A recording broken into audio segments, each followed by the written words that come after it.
नमस्कार दोस्तों, CGPSC dream academy में आप सभी का एक बार फिर से स्वागत है। हिंदी व्याकरण में हम संधि पढ़ रहे थे और संधि में अब तक हम स्वर संधि और उसके अपवाद पढ़ चुके हैं और अब हम व्यंजन संधि प्रारंभ करने वाले हैं। तो बहुत ही ध्यान से इसको पढ़िएगा, बहुत महत्वपूर्ण है। सभी संधियों में लोग इसको बहुत ही कठिन मानते हैं, तो आज हम कोशिश करेंगे इसको कठिनाई को थोड़ा सा सरल करेंगे और हम इसको सीखेंगे। सारे के सारे इसके नियम हम पढ़ेंगे, क्योंकि ज़्यादातर लोग जिस तरीके से पढ़ते हैं वो इस तरीके से पढ़ते हैं कि वो उसको भूल जाते हैं। अलग अलग प्रकार के बहुत सारे नियम होते हैं, तो हम थोड़ा सा अलग तरीके से पढ़ेंगे इसको, कोशिश करेंगे सारे के सारे हमें नियम याद हो सके। तो देखिए, सबसे पहले समझते हैं कि व्यंजन संधि आखिर होता क्या है। तो देखिए, नाम से ही जैसे पता चल रहा है कि व्यंजन संधि मतलब यहाँ पे संधि होगी। किसकी संधि होगी? व्यंजन की संधि होगी। मतलब संधि हमने पढ़ा है क्या होता है कि दो वर्णों के मेल से विकार उत्पन्न होता है, उसे संधि कहते हैं। तो यहाँ पे जो दो वर्ण का आपस में मेल होता है वो दोनों वर्णों में से कम एक वर्ण आपका क्या होगा? व्यंजन होगा। मतलब या तो किसी व्यंजन का मेल हो सकता है किसी स्वर से हो जाए, या हो सकता है कि स्वर का मेल किसी व्यंजन से हो, या हो सकता है किसी व्यंजन का मेल किसी व्यंजन से हो जाए। तो कुल मिला के यहाँ पे मेल हो रहा है किसका? किसी न किसी व्यंजन का। तो जब व्यंजन का किसी स्वर या व्यंजन से मेल हो जाएगा तो वहाँ पे क्या होता है? परिवर्तन होता है। किसमें परिवर्तन होगा? अब यहाँ पे व्यंजन संधि है तो व्यंजन में परिवर्तन होगा। ठीक, इस बात को ध्यान रखिएगा। तो हम बोल सकते हैं कि अगर किसी व्यंजन का किसी व्यंजन या स्वर से मेल हो जाता है तो व्यंजन वर्ण में परिवर्तन हो जाता है। उस परिवर्तन को क्या बोलते हैं? व्यंजन संधि कहते हैं। अब इस किस तरीके से परिवर्तन होता है, कौन सा वर्ण किस वर्ण में परिवर्तित हो जाएगा, ये सारे के सारे नियम हम पढ़ने वाले हैं। बहुत सारे इसके नियम होते हैं। तो देखिए, अब हम व्यंजन संधि के सभी नियमों को एक एक करके सीखेंगे क्या क्या होता है। अधिकतर लोग यहाँ पे क्या करते हैं कि प्रथम नियम द्वितीय नियम इस तरीके से करके याद करते हैं। 12-15 नियम कुल मिला के उनका हो जाता है, वो उसको फिर याद नहीं रख पाते, भूल जाते हैं। तो इसलिए यहाँ पे हम क्या कर रहे हैं, हम प्रथम नियम द्वितीय नियम याद ना करके हम नियमों को नाम के अनुसार उसको याद रखेंगे। तो देखिए, यहाँ पे पहला हो जाता है हमारा जशत्व नियम। अब जशत्व नियम क्या होता है? तो देखिए, यहाँ पे ये बताया गया है कि किसी भी वर्ग का जो प्रथम वर्ण होता है, यानी कि क च ट त प, इनका जब मेल हो जाता है किससे? घोष वर्ण से, तो अब उनका परिवर्तन होता है किसी वर्ण में। तो उस हिसाब से इसको जशत्व नियम बोलते हैं। इसमें कुल 2 नियम हो जाते हैं। इसको आप 3-5 का नियम भी बोल सकते हैं। देखिए, 3-5 का नियम कहते हैं ना कि ज़्यादा 3-5 मत करो, तो याद रखिएगा उस तरीके से कि हमको क्या करना है, यहाँ पे 3-5 करना है। तो यहाँ पे ये 3 और 5, तो इस आधार पे इसी जशत्व नियम को ही 2 नियम के अनुसार बांट दिया गया है। अब देखिए, 3 क्या है और यहाँ पे 5 क्या है, तो इसको समझते हैं। तो देखिए, सबसे पहले यहाँ पे क्या देखिएगा कि क्या होगा, किसी भी वर्ग का जो प्रथम वर्ण होगा। अब प्रथम वर्ण कौन कौन सा हो जाता है किसी वर्ग का? तो क वर्ग का हो गया क, फिर उसी प्रकार से च वर्ग का हो गया च, ट वर्ग का हो गया त, फिर ये त वर्ग का हो गया त और प वर्ग का प। तो क च ट त प, इनका अगर मेल हो जाए, किससे हो जाए? किसी भी घोष वर्ण से हो जाए। अब घोष वर्ण क्या क्या होते हैं? तो देखिए, घोष वर्ण में किसी भी वर्ग का एक तो तीसरा वर्ण, चौथा वर्ण और पांचवा वर्ण। ठीक है, तो तीसरा चौथा पांचवा वर्ण ये घोष वर्ण होते हैं। उसके अलावा हमारे सारे के सारे स्वर जो होते हैं वो भी घोष वर्ण होते हैं। उसके अलावा जो य, र, ल और व, ये जो हमारे अंतस्थ व्यंजन होते हैं ये भी घोष वर्ण होते हैं। और जो ऊष्म व्यंजन होता है स, श और ह, इसमें से जो ह होता है ये, तो ये कुल मिला के आपके जो वर्ण होते हैं इनको बोलते हैं हम घोष वर्ण। तो इन सभी घोष वर्णों में से कोई सा भी आ जाए, बस यहाँ पे देखिए पंचम वर्ण को नहीं लिया गया है। तो यहाँ पे मैं लिख देता हूँ, कोई भी घोष वर्ण चाहिए हमको यहाँ पे, लेकिन पंचम वर्ण को क्या करना है, यहाँ पे आपको छोड़ देना है। तो पंचम वर्ण को छोड़कर, इस बात को याद रखिएगा।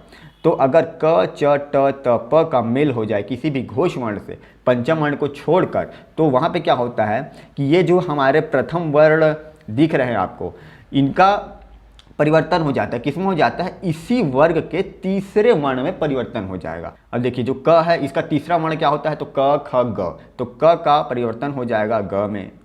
उसी प्रकार च, तो च छ ज, तो च का तृतीय वर्ण क्या होता है? ज हो जाता है, तो च का ज हो जाएगा। ट का ट ठ ड, तो देखिए ट ड बन जाएगा। त का त थ द, तो जो त है वो द बन जाता है। और उसी प्रकार से जो प है तो प फ ब, प किस में बन जाएगा? ब बन जाएगा। तो ये होता है हमारा जशत्व नियम का जो नियम है 3। का अर्थ क्या हुआ कि जो क च ट त प है वो क्या हो जाते हैं, अपने भी वर्ग के तीसरे वर्ण में परिवर्तित हो जाते हैं। तो ये हो गया हमारा नियम 3। अब इसके अलावा हमारा होता है 5। तो 5 क्या होता है कि ये जो हमने पंचम वर्ण को छोड़ा है ना, इसी को यहाँ पे 5 का नियम कहते हैं। इसको अभी हम देखेंगे, पहले हम ये जो 3 हैं अभी जो हमने पढ़ा इसका हम उदाहरण देख लेते हैं तो हमको ज़्यादा अच्छे से समझ में आएगा। बाकी ये नियम आप याद रखेगा कि यदि क च ट त प का मेल किसी भी घोष वर्ण से हो जाए पंचम वर्ण को छोड़ के, तो वहाँ पे क्या होता है कि वो जो हमारा वर्ण है वो अपने ही वर्ग के तीसरे वर्ण में परिवर्तन हो जाता है। अब इसके उदाहरण देखते हैं तो क्या क्या है कि देखिए जैसे दिक धन गज है, तो देखिए दिक, अब देखिए क है तो क का मेल यहाँ पे घोष वर्ण से हो रहा है। देखिए ग घोष वर्ण है, यहाँ पे अ घोष वर्ण है, ई घोष वर्ण है, आ घोष वर्ण है, ज सब घोष वर्णों से हो रहा है। तो देखिए क से क्या हो जाएगा, ग क ख ग, इसका तीसरा वर्ण है ग, तो ग बन जाएगा। तो यहाँ पे दिक धन गज का हो जाएगा हमारा दिग्गज हो जाएगा। क्या हो जाएगा, दिग्गज हो जाएगा। उसी प्रकार से हम देख सकते हैं कि वाक धन ईश, अब देखिए क का तीसरा वर्ण क्या है, क ख ग, तो ये जो क है इसका परिवर्तित हो जाएगा ग में, तो वाक धन ईश का क्या बन जाता है, ये हो जाता है वाक। अब देखिए क क्या है वो ग बन गया, अब ग में यहाँ पे देखिए ईश, तो ई की मात्रा लग रही है तो ग में ई की मात्रा हो गया गी, और ये श, तो ये बन गया वाक धन ईश बराबर वागीश। उसी प्रकार से देखिए च का हमने देखा था, च का परिवर्तन किस में हो रहा है, च छ ज में हो रहा है, तो च से बन गया ये ज, तो ये अच धन अंत था तो ये हो गया आपका अ, जो च था वो बन गया ज। अब ज में यहाँ अ लगा हुआ है तो ये पूरा ज बन गया और उसमें अंक की मात्रा, तो अजन और ये त, तो ये बन गया अच धन अंत बराबर अजंत। अब देखिए षट धन आनन, तो ट लिखा है तो ट का तीसरा वर्ण क्या हो गया, ट ठ ड, तो ये जो ट है ये हमारा क्या बन जाएगा, ड बन जाएगा। तो अब देखिए षट, तो ये हो गया आपका षट का श, जो ट था वो ड बन गया। अब ड षट धन आनन, अब ये आ की मात्रा इसमें जोड़ेगी तो ड में आ की मात्रा डा हो गया, तो शडा, और ये नन, तो हो गया शडानन। उसी प्रकार से जगत धन ईश, अब देखिए जगत, तो त जुड़ रहा है, त का मेल हो रहा है घोष वर्ण से, तो त थ द, त का तीसरा वर्ण हो गया द, द में परिवर्तन हो जाएगा इसका, तो जगत, तो जग और त का बन गया द। अब द में यहाँ पे देखिए ईश का ई की मात्रा है तो यहाँ पे जगदी हो गया, और ये श, तो जगत धन ईश बराबर जगदीश हो जाता है। अप धन ज, तो देखिए अब प का क्या होगा तीसरा वर्ण, तो प फ ब हो जाएगा, तो ये हो गया हमारा प से ब बन गया। अब देखिए ये हो गया अ और ये ब है, देखिए ब यहाँ पे अधूरा है, हम देख सकते हैं हल लगा हुआ है। उसके बाद ये ज, तो ये हो गया अब ज, अब ज बन गया। तो ये था हमारा जशत्व नियम के 3 5 का जो हमने नियम पढ़ा, उसका 3 का नियम कैसे लगता है कि यदि क च ट त प का मेल हो जाता है किसी घोष वर्ण से पंचम वर्ण को छोड़ के, तो जो क च ट त प है वो अपने ही वर्ग के तीसरे वर्ण में क्या हो जाता है, परिवर्तित हो जाता है। ये था 3। अब 5 देखते हैं क्या है, तो जशत्व नियम का ये दूसरा नियम हो जाता है हमारा 5 का नियम। इसमें क्या होगा कि क च ट त प जो मेल होगा वो तो इसी का होगा, क च ट त और प, ठीक है। ये जो हमारे सभी वर्ग के जो प्रथम वर्ण हैं इन्हीं का मेल को कहते हैं हम जशत्व नियम। तो अब इनका मेल जो हमने पंचम वर्ण छोड़ दिया था, अब हमको देखना कि अगर उसके साथ होगा तब यहाँ पे क्या होने वाला है। तो अगर पंचम वर्ण से इसका मेल हो जाए तो यहाँ पे क्या होगा, तो इसका नियम है कि यदि क च ट त प का मेल पंचम वर्ण से हो जाए तो ये जो क च ट त प है ये अपने ही वर्ग का पंचम वर्ण में परिवर्तन हो जाता है। तो ये होता है आपके 3 5 के नियम का 5 कि 3 में क्या अर्थ हो रहा था कि अपने वर्ग के तीसरे वर्ण में परिवर्तन हो रहा था, और 5 मतलब कि क च ट त प जो है वो अपने ही वर्ग के 5वें वर्ण में परिवर्तित हो जाता है। अब देखिए क का 5वां वर्ण क्या है, तो क ख ग घ अंग, यानी जो क है वो अंग बन जाएगा। च से च छ ज झ इय, तो ये इय बन जाएगा। उसी प्रकार ट ठ ड ढ न, तो ये न बन जाएगा। त थ द ध न, जो ये त है वो न बन जाएगा। ट ठ ड ढ ड़, ये ड़ होता है, ये ड़ बन जाएगा। प फ ब भ म, ये म बन जाएगा। तो ये था हमारा जशत्व नियम यानी 3 5 का नियम। अब इस 5वें वाले का भी हम यहाँ पे उदाहरण देख लेते हैं कि जैसे वाक धन मय। अब देखिए यहाँ पे क च ट त और प जो है, अब इसका आप देख सकते हैं मेल हो रहा है किससे, 5वें वर्ण से हो रहा है ना। देखिए म 5वां वर्ण है तो क क्या होगा, अपने ही वर्ग के पंचम वर्ण में परिवर्तित हो जाएगा। तो क का पंचम वर्ण हो क्या था, क ख ग घ अंग, तो ये क्या बन जाएगा, अंग बन जाएगा। तो देखिए वांग का वा और ये क जो था वो अंग बन गया तो वांग हो गया, और ये म य तो ये हो गया क्या, वांगमय बन गया। देखिए अच धन नाश, अब च च का मेल हो रहा है पंचम वर्ण से, तो च छ ज झ य, इसका पंचम वर्ण क्या हो जाएगा, च का य में परिवर्तित हो जाएगा, तो ये हो जाएगा आपका अच का अ हो गया, और ये इ बन गया यहाँ पे जो च था, तो ये इ बना दो इसको, और ये नाश, तो ये हो गया नाश, तो ये इस तरीके से बन जाएगा। उसी प्रकार ट है, तो देखिए ट का मेल भी हो रहा है किससे, पंचम वर्ण से, म पंचम वर्ण है ना, प फ ब भ म, तो ये जो ट है अब ये अपने वर्ग के पंचम वर्ण में बन जाएगा, तो ट क्या होता है, ट ठ ड ढ ड़, तो ये जो ट है वो क्या बन जाएगा, ड़ बन जाएगा, तो ये श हो गया, फिर जो ट था वो ड़ बन गया, उसके बाद ये मास, तो ये हो गया षण्मास।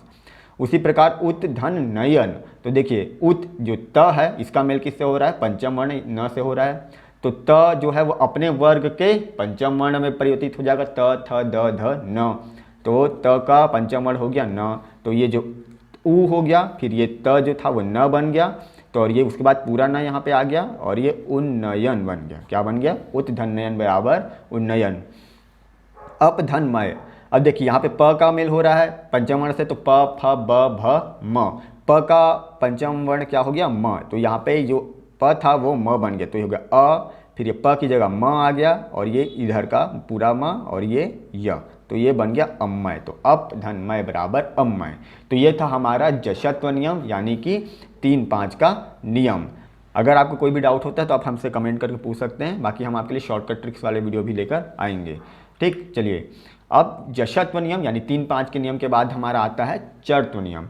चरत्व व्यंजन संधि देख सकते हैं आप यहाँ पे, इसमें क्या होता है कि इसको आप याद कैसे रखेंगे, याद रखिए इसको आप बोल सकते हैं दंत का नियम, यानी कि दांत।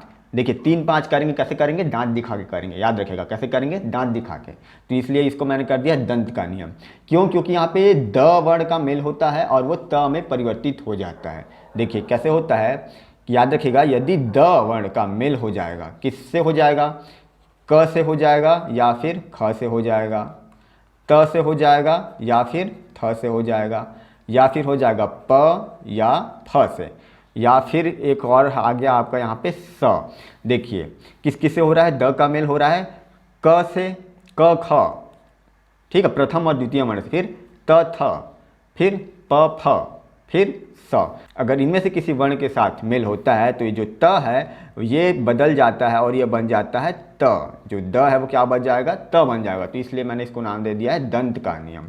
ठीक है, कि 3-5 करेंगे, जशत्व नियम कैसे करेंगे, दांत दिखा के करेंगे, तो इस तरीके से आप जशत्व नियम चरत्व नियम याद कर सकते हैं। अब कैसे इसको समझेंगे, तो देखिए उदाहरण दिखा देता हूँ मैं आपको इसका, कि उद धन कोच। अब देखिए उद धन कोच, यहाँ पे द का मेल हो रहा है, किससे हो रहा है, यहाँ पे देख सकते हैं क से हो रहा है, तो क ख है ना, त थ प फ या स आएगा, तो उसका क्या हो जाएगा, त का द का त बन जाएगा।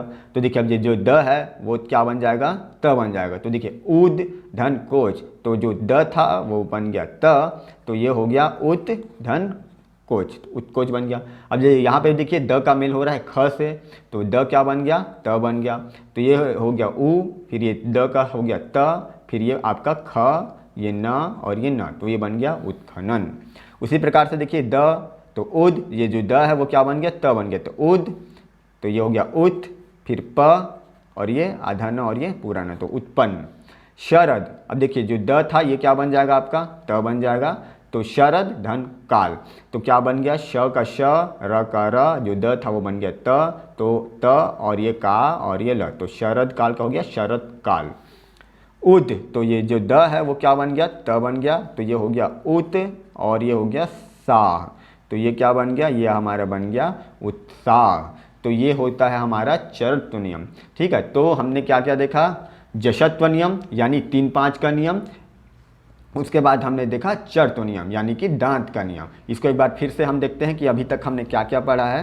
तो चलिए अब हम लोग यहाँ पे देख लेते हैं जो भी हमने पढ़ा, एक बार क्या क्या पढ़ा हमने। 2 नियम पढ़े, एक तो जशत्व का नियम पढ़ा, उसके बाद हमने पढ़ा चरत्व का नियम। इसको याद कैसे करेंगे, तो मैंने क्या बताया था कि जशत्व के नियम को हम क्या बोल रहे हैं कि 3-5 का नियम। हमें क्या करना है, 3-5 करना है। कैसे करना है, हमें दांत दिखा के करना है। तो जशत्व नियम हमने क्या देखे कि यदि क च ट त प का मेल हो जाता है किसी भी घोष वर्ण के साथ, तो अगर वो घोष वर्ण आपका पंचम वर्ण को छोड़ के कोई घोष वर्ण है तो वो क्या होता है, जो क च ट त प है वो अपने ही वर्ग के तीसरे वर्ण में परिवर्तित हो जाता है। और अगर क च ट त प का मेल हो जाता है पंचम वर्ण के साथ तो वो क च ट त प जो है वो अपने ही वर्ग के पंचम वर्ण में परिवर्तित हो जाता है। तो इसलिए इसको 3-5 का नियम बोल देते हैं कि 3-5 हो गया। चर्त के नियम में क्या था कि यदि द वर्ण का मेल हो जाता है क ख त थ प फ या स के साथ तो जो द है वो क्या बन जाता है, वो त बन जाता है। तो ये था हमारा जश्त्व का नियम और चर्त्व का नियम, इसको आप याद रखिएगा।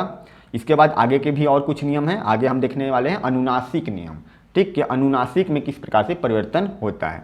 तो ठीक है दोस्तों, आज के लिए इतना ही। तब तक के लिए पढ़ते रहिए, सीखते रहिए। धन्यवाद।